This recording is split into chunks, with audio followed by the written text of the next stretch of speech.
आज अर्थव्यवस्था धीरे धीरे खराब होती जा रही है। पिछले कुछ सालों में 12 लाख पैसे वाले बड़े बड़े व्यापारी, बड़े बड़े उद्योगपति भारत देश छोड़ के दूसरे देशों में चले गए। अनपढ़ मूर्ख गंवारों को तुम झूठी बात सुना दिया।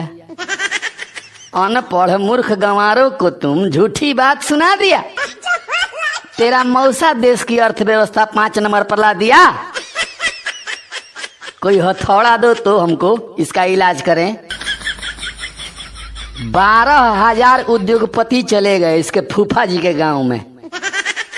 12,000 उद्योगपति चले गए इसके फूफा जी के गांव में।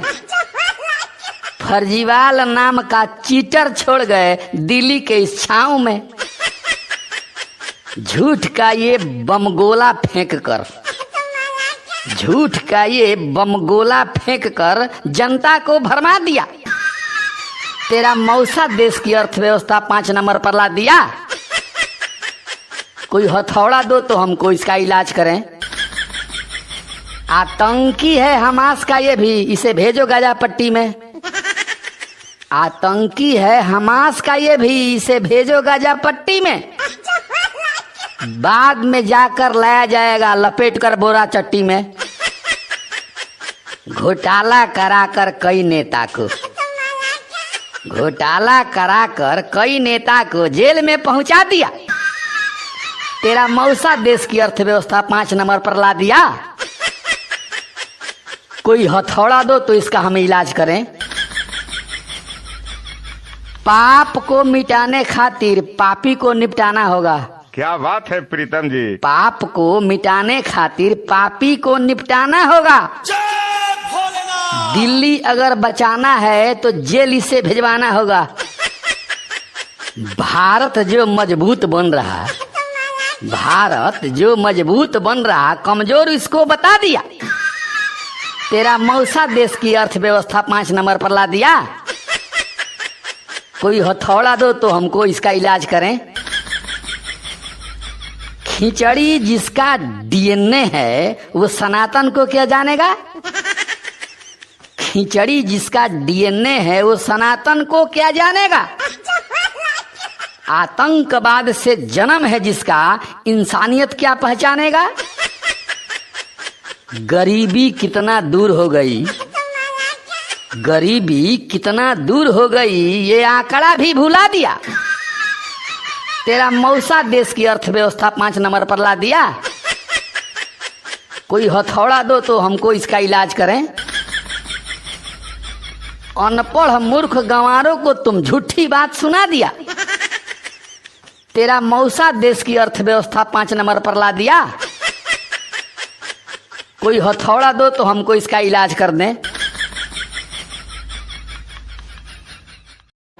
सारे केस झूठे लगा रहे हैं ये लोग।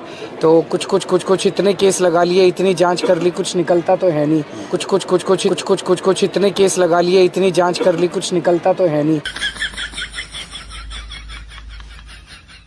सत्येंद्र मनीष संजय भीतर है, ये भी झूठी बात है।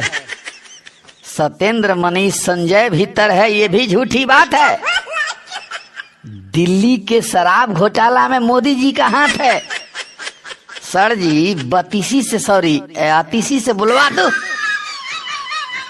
कट्टर ईमानदार है ये, बेशक मंत्री भीतर है। कट्टर ईमानदार है ये, बेशक मंत्री भीतर है। सारी सच्चाई दब गई है, बस झूठ इसका ऊपर है।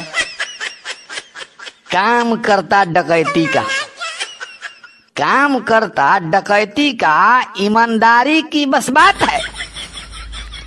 दिल्ली के शराब घोटाला में मोदी जी का हाथ है। सर जी आतिशी से बुलवा दो। अलग अलग है दांत इसका खाने और दिखाने का।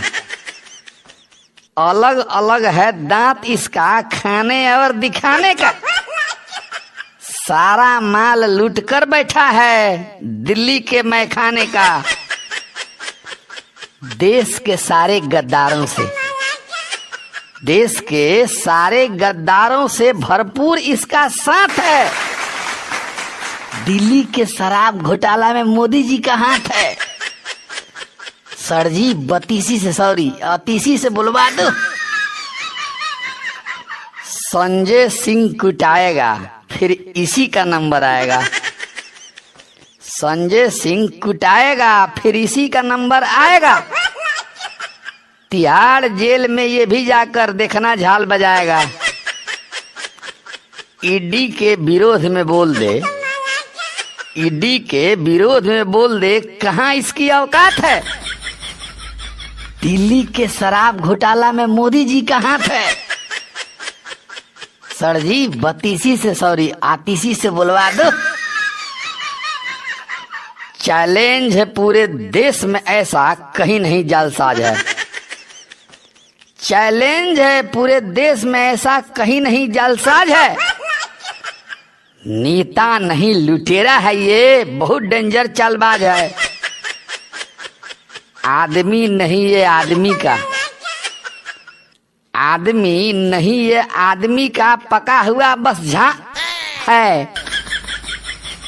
दिल्ली के शराब घोटाला में मोदी जी का हाथ है। सर जी बतीसी से सॉरी आतीसी से बुलवा दो। सत्येंद्र मनीष संजय भीतर है, ये भी झूठी बात है। दिल्ली के शराब घोटाला में मोदी जी का हाथ है। सर जी बत्तीसी से सॉरी आतीसी से बुलवा दो।